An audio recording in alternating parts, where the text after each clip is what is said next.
For a second, pretend it's a random afternoon in December of 1941, and you are Paul "Bear" Bryant, one day to become the greatest college football coach of all time. But right now, you are just an Alabama alum and an assistant coach at Vanderbilt. However, you are about to get your big break. You are about to become the head coach of the Arkansas Razorbacks, the biggest program in the state you were born in. But then, President Roosevelt said in a statement today that the Japanese have attacked the Pearl Harbor, Hawaii, from the air. As Bryant tells it in his autobiography, he knows exactly what he has to do. He's not going to be the coach of the Hogs, but instead he's going to join a war. And of all the things that will never be the same, well, Bear Bryant's career is one of them. Look, Bryant is the best coach of all time, or at least he was until one of his successors passed up his 6 national championships. When you think of the Bear, you think of Alabama. But it really didn't have to be that way. The Bears' Alabama dynasty could have been at Arkansas, or at Maryland, or at Kentucky, or at Texas A&M. All of these things were possible, except that Bear Bryant made what has to be the strangest, most consequential road trip in college football history.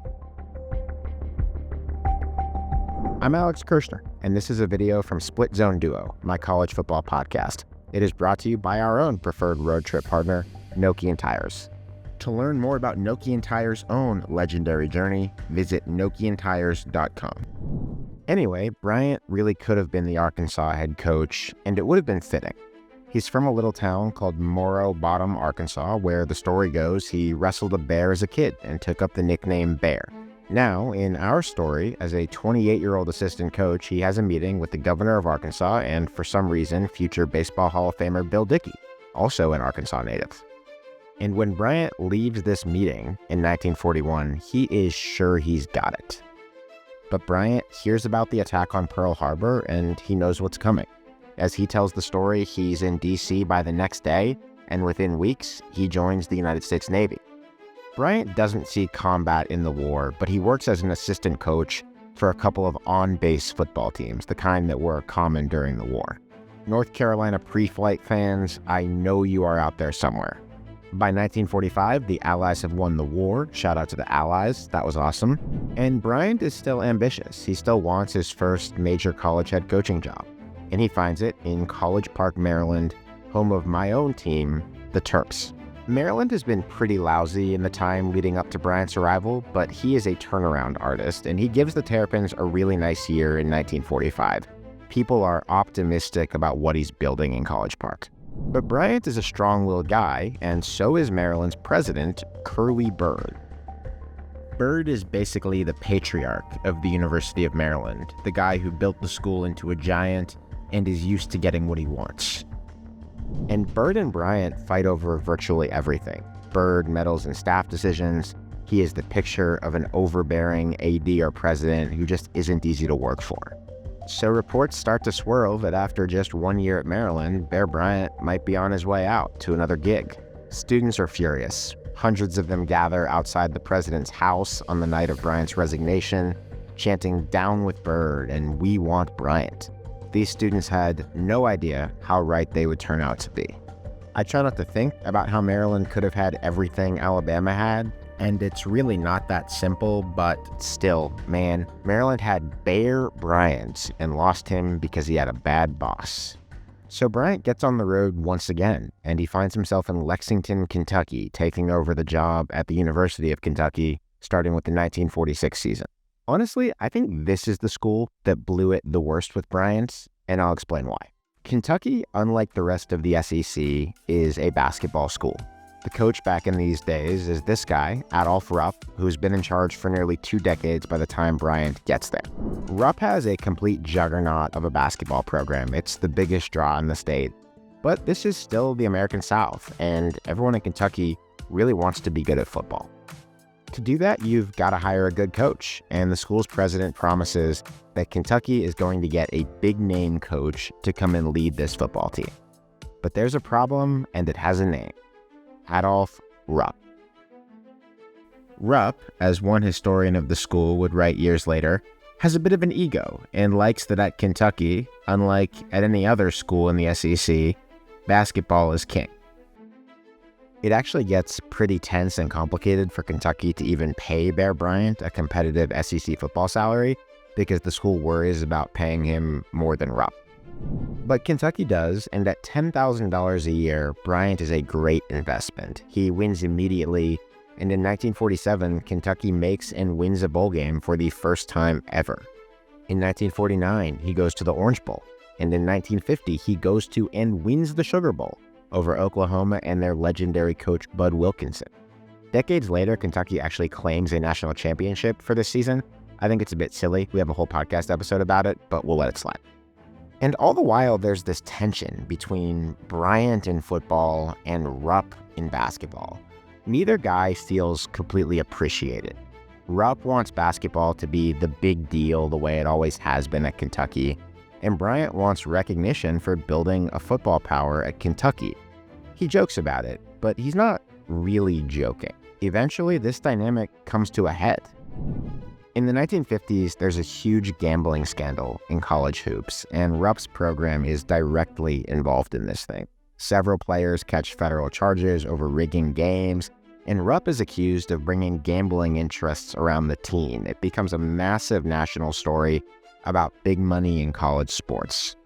A federal judge comes down really hard on Rupp and Kentucky in particular. He calls the team the acme of commercialization and overemphasis of athletics over academics.